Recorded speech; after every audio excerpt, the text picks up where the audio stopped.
everyone, and happy Monday. And welcome to our Member Monday Spotlight that we have every Monday, where we bring another member of our business building community, the LEAP community, together to spotlight them so they can talk about their wins. They can talk about their business advice for you to be able to grow a successful and healthy business. And today we're going to be talking with Mary Scott, who really is like a startup specialty for inventors, for new businesses, for investors. She really is a great connector and resource. I would say sniffs out all the great resources for you to be able to connect with who you need to, have what you need at your fingertips to grow a successful business. So Mary, welcome to your Member Monday Spotlight. Thanks, Colleen. I'm really excited to be here. This is really fun because we get to talk about a subject that you are very passionate about. I am too. I will say the reason why I started the LEAP community, the reason why it's been a success is because I wanted to surround myself and have accountability and people that I could rely on, talk to, ask questions to, really be able to have a community of women building business like I am. So we're in the same space, we're doing the same stuff, we're maybe having the same challenges, and someone maybe has overcome a challenge before I've gotten there. So now it's a chance for me to be like, great, I'm going to take your advice, and that's going to help me move quicker through that problem. Or they provide a resource that I didn't know existed, and I'm like, oh my gosh, this just changed the game for my business, this resource. So how have you found that a community, accountability, how is that really raising the bar? Well, you have to make mistakes when you're a startup, but you don't want to make the same mistakes everybody else does. So when you have groups like masterminds or getting together with other peers who are all startups, but not necessarily competition, you can share what's your journey been like and let other people learn from your mistakes as well. So that's the big thing, right? Yeah, I think that's the smartest thing. They say if you're the smartest one in the room, you're in the wrong room. So I love that we have really a great group of women at all different levels of success, whether starting out brand new or they've been doing this for 20 years. They have a lot of experience and can share that experience with someone that's new. So I know you work with a lot of startup. Explain that to us. Tell us where you live, where you're coming from, where you play, and how you work with your clients. Sure. Well, I want startups to be wildly successful. And I discovered that there were lots of resources for people who had already gotten on the journey, but there weren't as many resources for people who were just starting out.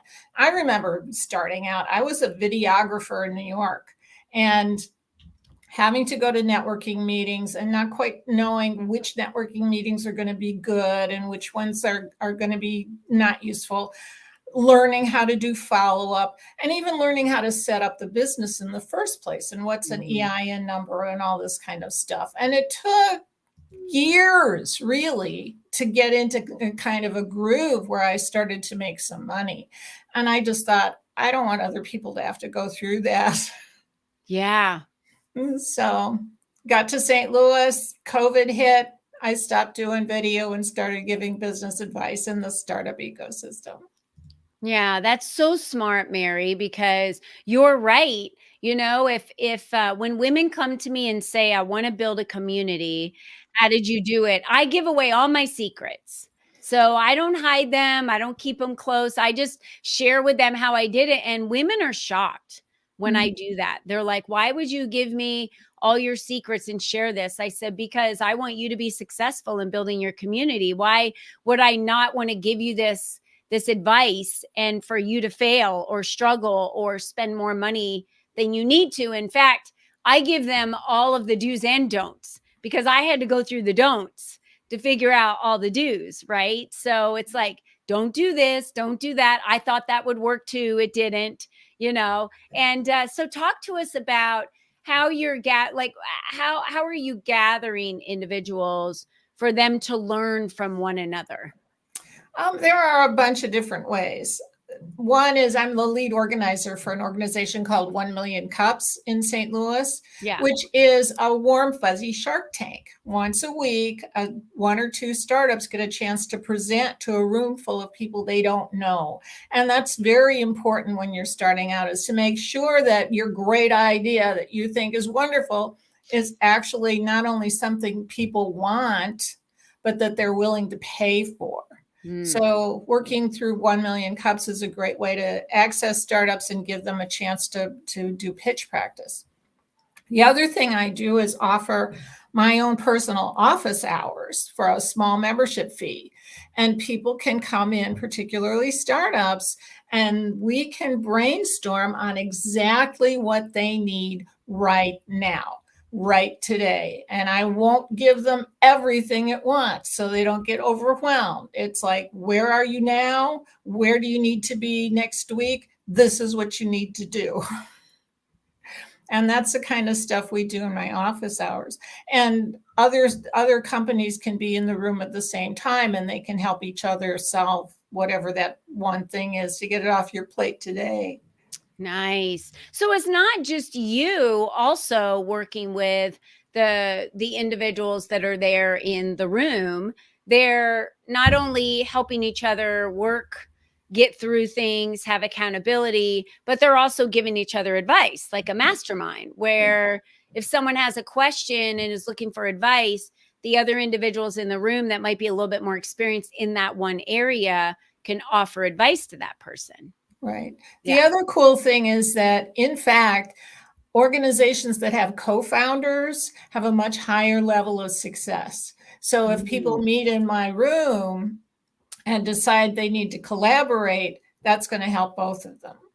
Yeah. That was the one thing I've noticed about the LEAP community is there's a lot of women within the community that meet each other and find out like, oh, you would be a great person for me to partner with and collaborate with on these specific events, or it might be on a new business. It could be on several different things. And I think that maybe along the way, as business owners, we think we have to do it alone or we're the only ones that can do it that way. But there are a lot of other individuals that I call them finding the who's, not the hows, right? It's a great book from Dan Sullivan.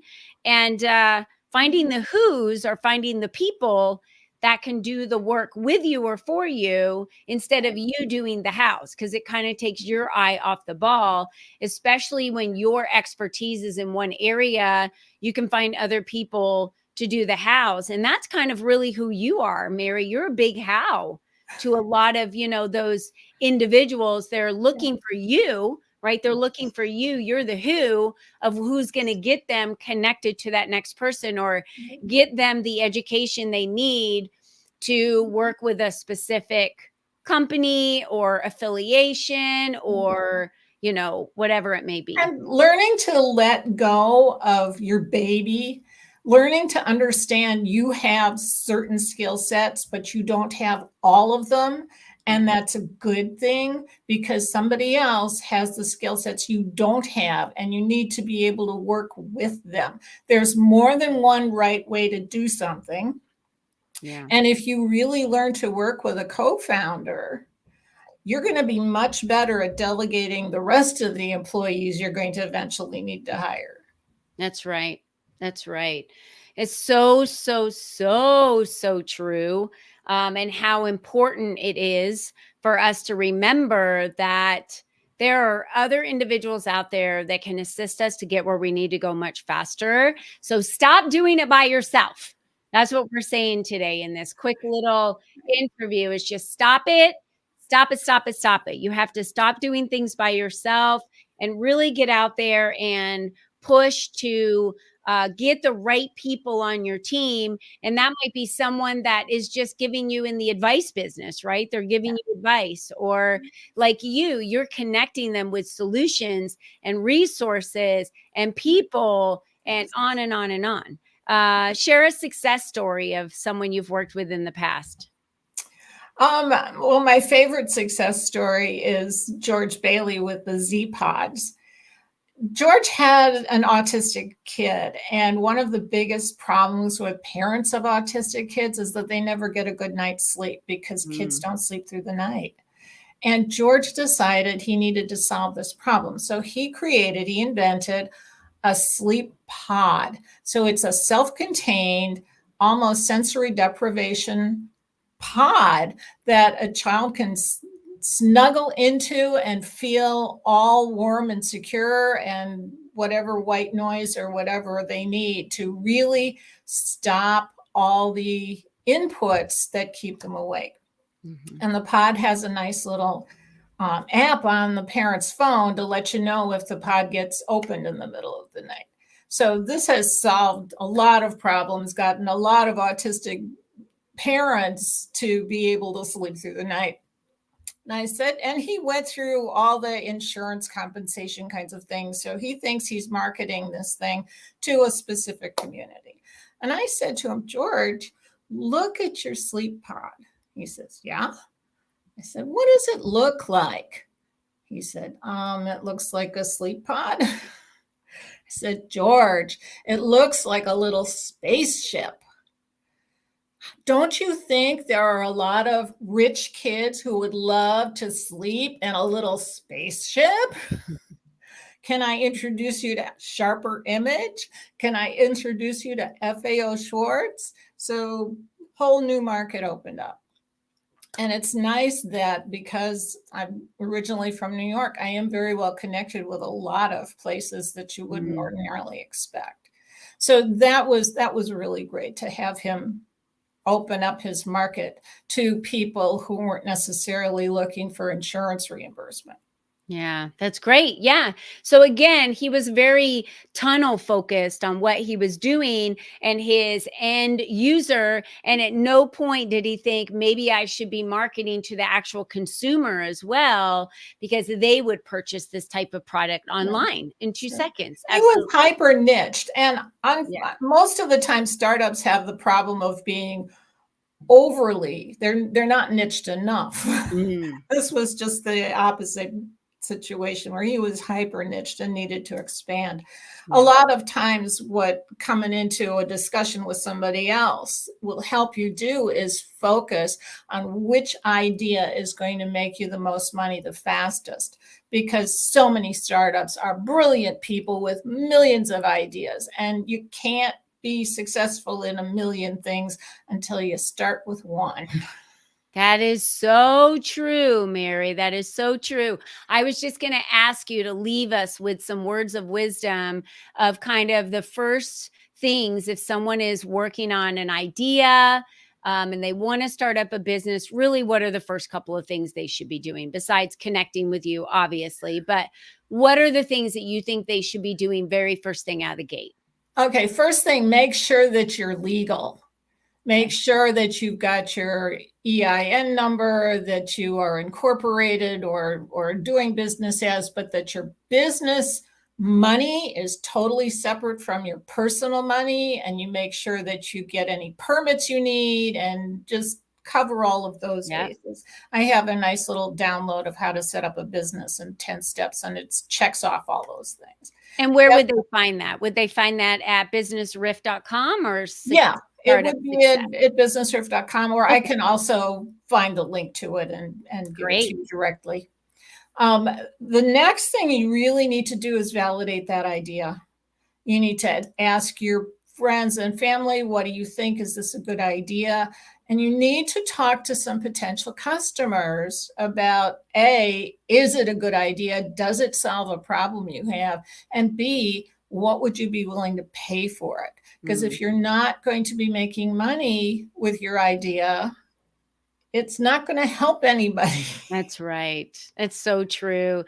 You can't sustain if you're not able to generate income. And if there's no demand for it, then Right. what are you out there in the market trying to sell something that people don't want or need? I Mary, today was really great. Thank you so much for all of your insight, for sharing with all of our community, as well as your LinkedIn community, my LinkedIn community, our Facebook community, our YouTube community, all about how they can take simple little steps right away on launching a business. And I think we've shared enough today. You've got to get into a community.